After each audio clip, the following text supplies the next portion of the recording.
আবু জাহেল বলল, হে মুহাম্মদ, আমার এই পাতিলের ভিতরে কি রয়েছে তুমি যদি বলতে পারো তাহলে আমি কালিমা পড়ে মুসলমান হয়ে যাব, আর যদি না বলতে পারো তাহলে আমরা যে শাস্তি দেব সেটা তোমাকে মাথা পেতে নিতে হবে। তখন দয়াল নবী বললেন, আমি যদি বলতে পারি এই পাতিলের ভিতরে কি রয়েছে তাহলে কি হবে? তখন আবু জাহেল বলতে লাগল, তুমি যদি বলতে পারো এই পাতিলের ভেতরে কি রয়েছে তখন আমি কালেমা পড়ে মুসলমান হয়ে যাব। তখন নবীজি বললেন, পাতিলের ভিতরে কি রয়েছে সেটি আমি না বলে যদি এই পাতিলের ভিতরে যে জিনিসটি রয়েছে সে নিজের মুখে বলে দেয় তাহলে কি হবে? তখন আবু জাহেল বলতে লাগল, তাহলে তো অনেক ভালোই হয়, ঘটনাটা আরও অনেক বেশি পরিষ্কার হয়ে যাবে, আর আমি কালেমা পড়ে তখন মুসলমান হয়ে যাব। আর যদি পাতিলের ভিতরে কি আছে সেটা যদি কথা বলতে না পারে তাহলে আমরা যে শাস্তি তোমাকে দেব সেটাই তুমি মেনে নিতে হবে। নবীজি তখন বললেন, ঠিক আছে, আমি তোমার চ্যালেঞ্জ গ্রহণ করলাম। পাতিলের ভেতরে কি আছে সেটা যদি কথা বলতে না পারে তাহলে তোমরা যে শাস্তি দেবে সেটি আমি মাথা পেতে নেব।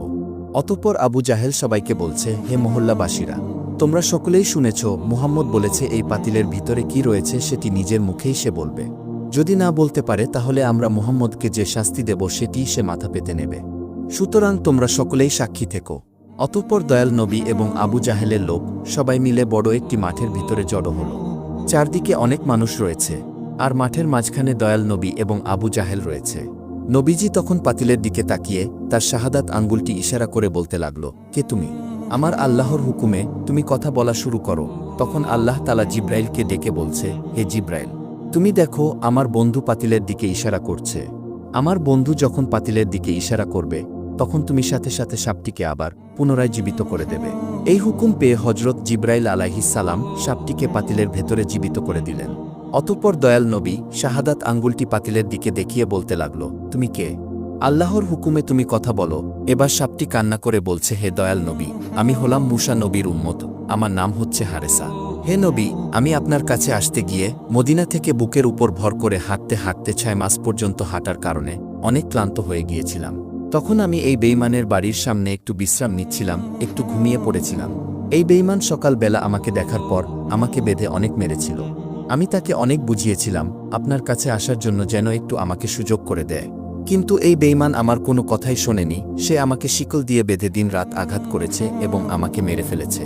একটি পর্যায়ে সে আমাকে পুড়িয়ে ছাই করে দেয় এবং সেই ছাইগুলো এই পাত্রটিতে ঢুকিয়ে রেখেছে। তখন দয়াল নবী আবু জেহেলের দিকে তাকিয়ে বলল, তুমি কি দেখেছ? তোমার পাতিলের ভিতরে কি রয়েছে? তখন আবু জাহেল তার হাত থেকে পাতিলটি ফেলে দিল।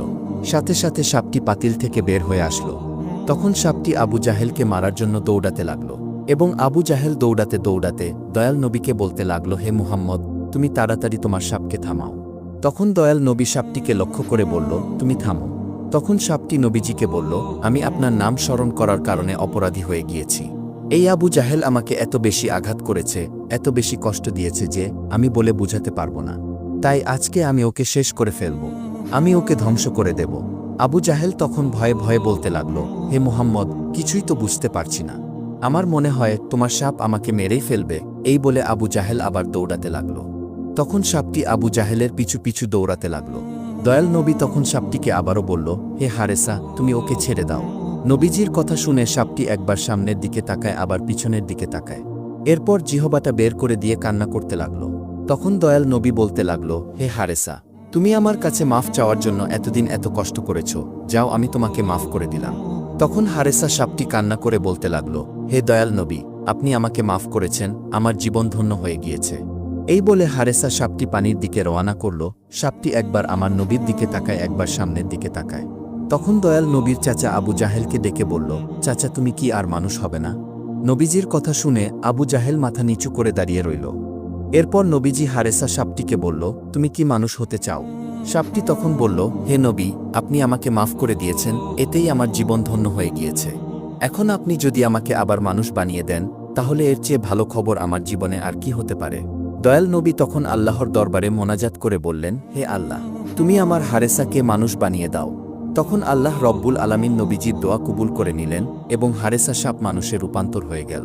কিতাবের ভিতরে উল্লেখ রয়েছে যে হারেসা মানুষ হবার পরে তার বাকি জীবন দয়াল নবীর খেদমতে কাটিয়ে দিয়েছেন।